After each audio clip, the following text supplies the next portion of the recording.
My dad thought it would be fun to stay in a 400-year-old stone cabin in a small European country. We were visiting distant relatives in an isolated farming village. Apparently, my dad had met some guy who offered up his historic cabin as a vacation gateway, and my dad decided to book it.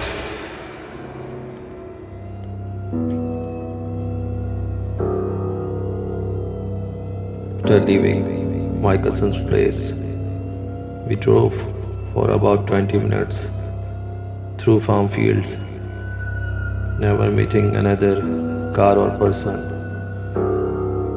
We eventually reached a forest and drove down a dirt road for another 10 minutes. There were no signs, lights, or any kind of human existence beyond the warm dirt road. After the road ended, we walked another 5 or 10 minutes down a small path to the cabin.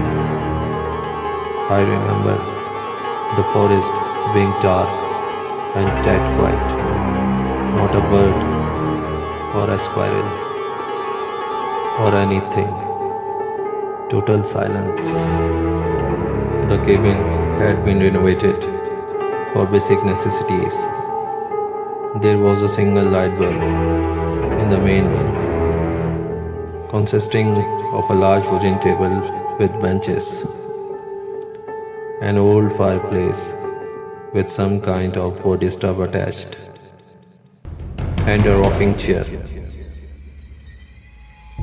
There was a kitchen-like area, which was basically a long preparation bench covered in old bottles, with some open cabinets. There were 2 small bedrooms with old-fashioned beds. There was also some creepy stuff like an old polished mirror, an old handmade grip, some carved wooden toys, etc. Obviously, these things are not creepy in themselves, but in that setting, it created a vibe that just made you uncomfortable.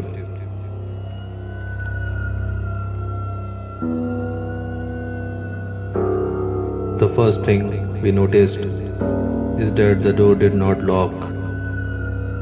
It did not even close.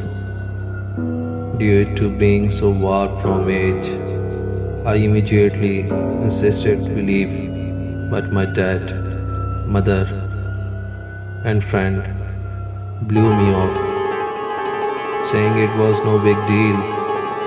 We were in the middle of nowhere anyway.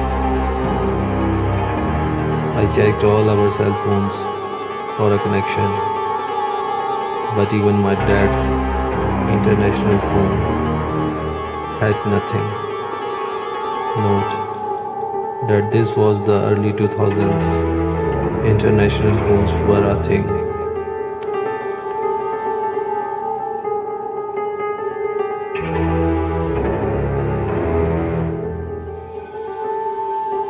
It soon became dark. That kind of pitch black that only exists in rural areas. It was still early. There was nothing to do. So we decided to sit in the main room, the only place with a light, and play some cards. We were halfway through the game when the door suddenly opened and an older man walked into the cabin.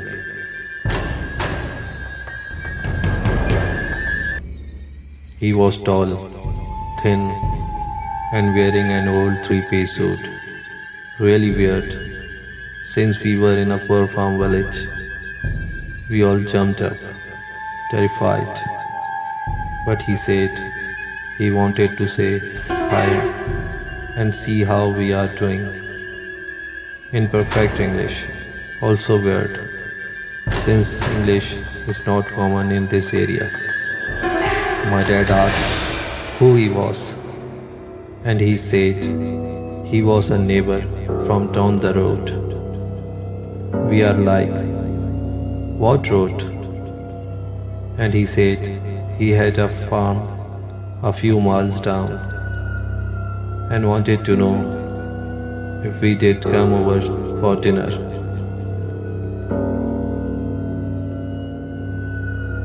It was around 10 pm. My dad said no.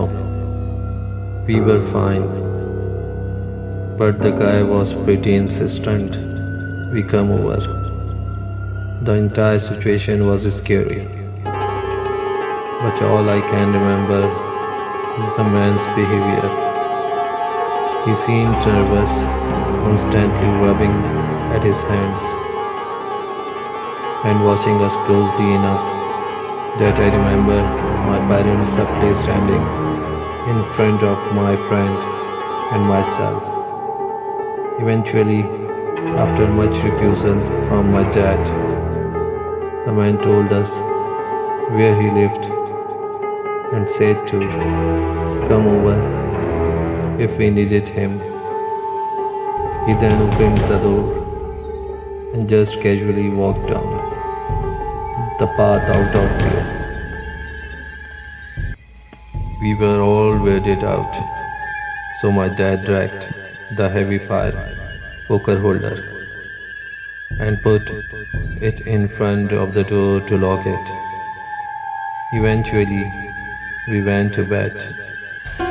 My dad took the bedroom by the door, and my mom, friend and I took the other bedroom. The bedroom was dark with only a little light filtering in from the main room.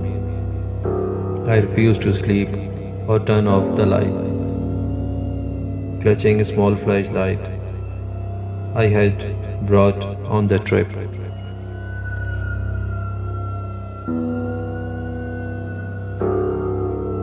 about 2 a.m., a slight breeze picked up, ruffling the trees outside. The door started tapping, opening and closing slightly with the breeze. There was also a large horsefly buzzing around the room. Whenever the breeze would pick up, the fly would go a little crazy too. I was terrified, but kept quiet, trying to calm myself down. It was just a breeze, no big deal, just a breeze.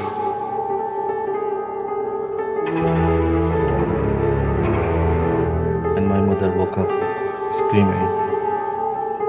Out of all of us, she was the least freaked out by the cabin. She grew up in a small log cabin in a rural area, and earlier in the evening she had even been joking that this was like home. I kept trying to settle her, but she was trembling and shaking. My dad came running in and comforted her. Eventually, she said that she did had a bad dream but could not remember it and told everyone to go back to bed. I went back to clutching my flashlight and staring off into space. About an hour later, the light went out. No flickering, no warning, just gone. Now it was total darkness, so black you could not see your hand in front of your face. It was so quiet. My ears was ringing. The wind had stopped at this point. It was too much for wimpy teenage me. I went hysterical, crying and sobbing. I turned on the flashlight but it was flickering on and off, heightening my panic attack. My dad once again came running into the bedroom to comfort me, saying it was fine and everything was okay. After a long 10 minutes, the light flicked back on. By then, I was basically whimpering in the fetal position.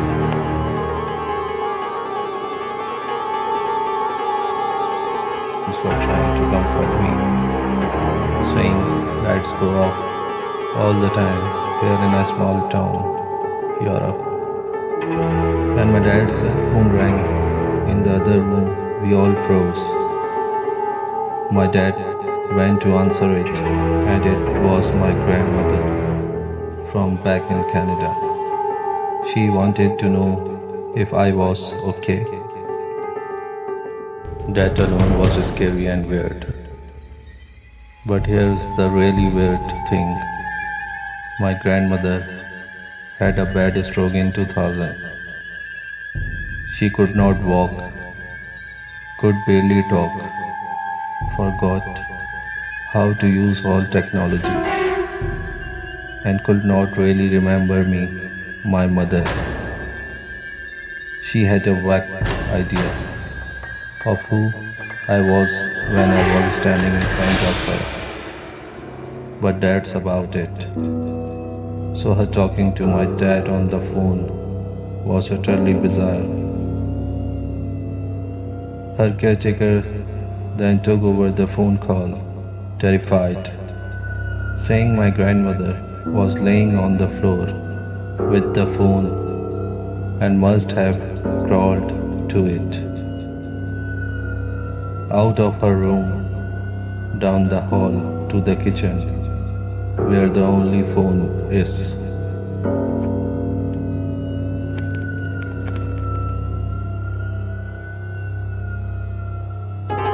Now my dad was totally freaked out too.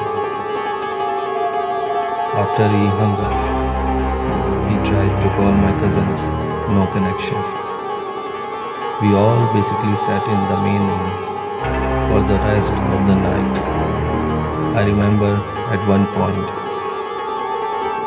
something very large scrabbled across the roof. The door kept blowing open from the wind, which had picked up again. Once, it actually slammed open, knocking over the poker holder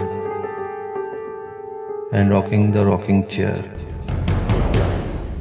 To my utter terror and weird tapping sounds kept occurring around the outside of the cabin.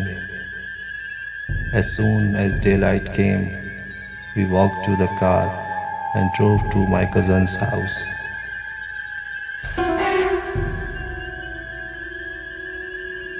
My cousins were not remotely surprised to see us, saying everyone knew that place was haunted, and they thought that's why we wanted to stay there. We asked about the man in the suit, but my cousins had no idea who we were talking about. The town only has like 200 people. Met the guy who owned the cabin to return the key, which we did not use since the door was not locked, and he was just a typical old farmer. The cabin was on his property, and he rented it out to locals, sometimes for extra cash. He staunchly said that did not believe the supernatural stories surrounding the place, so he had a patronizing expression, like he thought we were making everything up.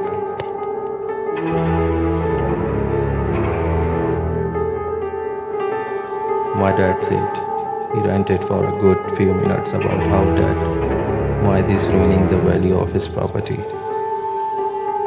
When we came back to Canada, my grandmother had no memory of calling us. Not surprising, though, since her short term memory is bad. We told her about the trip, and when we got to the cabin part, she was like, "Wait, is this the old cabin in the forest of so and so road?" When my dad said yes, she started to yell how foolish we were. She then explained that everyone knew that the devil lived in the house and had killed an old man and woman hundreds of years ago, using their bodies to wander around. Even when the Russians burned down all the villages, the local soldiers refused to burn the cabin down because they were terrified of it.